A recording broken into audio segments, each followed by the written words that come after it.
everybody, welcome back to the post-show, the post-Hawaii show. The definitely winter show. We just got back from Hawaii. And we're in a snow globe now. And now we're in a snow globe. Hello, 2 feet of snow. And I would just like to point out that while in Hawaii, everyone was sitting around the dinner table, and the question was posed, what are you most excited for to come back home? There was not everybody that was there was from Alaska. And Willie's answer was, I'm excited to shovel. And little did he know, we knew that there had already been one Snowmageddon, but little did he know we were going to get another, of which our friends mostly shoveled for us, that he was going to get another, and now he's tired of shoveling. So you get what you ask for. It's a lot, folks. Remember that. Lord answers prayers. I'm a little sore, I'm a little tired, but I'm grateful for the snow. I'm not. So we can just move on from the snow talk. So we cancel out. There's no feelings about snow here. But we do have a lot of feelings about Lonnie. Always. We love Lonnie. Good old standard Lonnie. I wouldn't say he's good old standard. We don't get to hear from him that much. I know, but when we do, he just hits it every time. Yes, I didn't even listen to the sermon, and I know that he did. I did listen to the post-sermon chatter, which I very frequently listen to when people are exiting. And I hear what people say. Yep. I did hear somebody, I'm not going to name them, saying that Levi had some competition. I won't name who they were, just to protect their privacy. But naturally. So it must have been a good one. It sure was. He talked a lot about God and how radical it is that he is with us. He made it so that we are not apart from him. He is not apart from us. How easy it is to forget that, but how important a fact it is to remember at Christmas time that Jesus came to be with us. He gave himself up in such a radical way. And there's nothing really else like that anywhere, ever.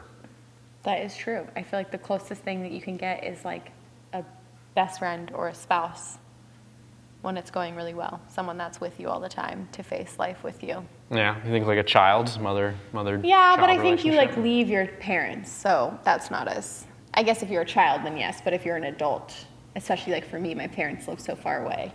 Like sure, you become so peers with your parent after a while versus. Well, I think your God is always going to with be with your spouse, too. Yeah, exactly. Anyways, see, folks, there's no comparison. I think the important comparison is that we so often get it backwards because it's so much easier to focus on what's physically with us, like what we can physically touch. And I am very guilty of this. And I think one important way to remind yourself that God is with you is that like you also have to choose to be with him. Like you are with me, but I choose to be with you. And so I think we so often just want like God to show up and we're just like, God, like be with me, come on. Like, and God never changes his proximity to us. Nope.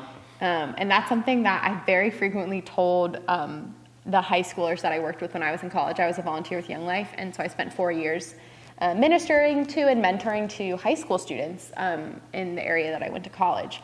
And that was something that I felt like, that they felt like was so radical. So when I would see them understand that, it was like a whole new world to them. And then it was also a reminder to me that like God never, he's not getting further away or closer or moving. Like he's always the same. It's us that are moving and getting distracted and turning around and looking at other things. And I think an easy way to draw near to him is to read his word.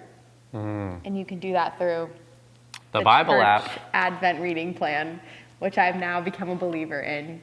I was not before, but I've really enjoyed it. And I would say it's not too late. I'm definitely one of those people that feels like if a plan is already started and I didn't start at day one, I feel behind. Yeah. But it doesn't matter. It really doesn't matter. That's a lie literally from the devil. Like that mentality comes from the devil to be like, okay, if you didn't like start this plan at just the right time as everybody else, or like you need to go back and read everything else. You don't need to. Just pick it up and just start from today. Don't read back. Like if I miss a day, sometimes I don't read it. Like sometimes I do if I have the time, but like it shouldn't feel like you have to or else you can't continue, because that is not the God that we serve. And that is just a lie trying to keep you away. And it's got tons of little features to incentivize you to stick with it. There's a little checklist every time Oh you yeah, read do you like that checklist? the bit, and then better yet, it will read it aloud to you if you don't want to use your own eyes. Mm-hmm. That's true, or you're driving. Or you're driving, Or you're getting multitasking ready or of something any like that. sort. Do you have a tip? What's your tip? Because that's my tip, and you're just explaining my tip. So what's your tip? My tip is that the best way to do it is just to convince your spouse to do it, and then boom, they're right there, they're doing it. You can just jump on in. Okay, and more Easy as pie. seriously? More seriously, share gratitude with people around you this season. It's dark and cold out there, as Lonnie spoke to, and it's so important to remind each other of what is so wonderful in and about our lives. And that's all the good that God is doing for us. So be optimistic, be expectant that God's going to move in your life. Be joyful, because Jesus is the reason for the season.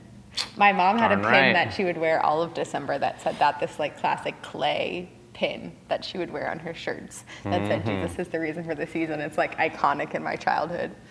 I wonder if she still has it. But anyways, that's true. It is cheesy, but it's true. It sure is, folks. So wear those pins proud. We'll see you next week. Bye.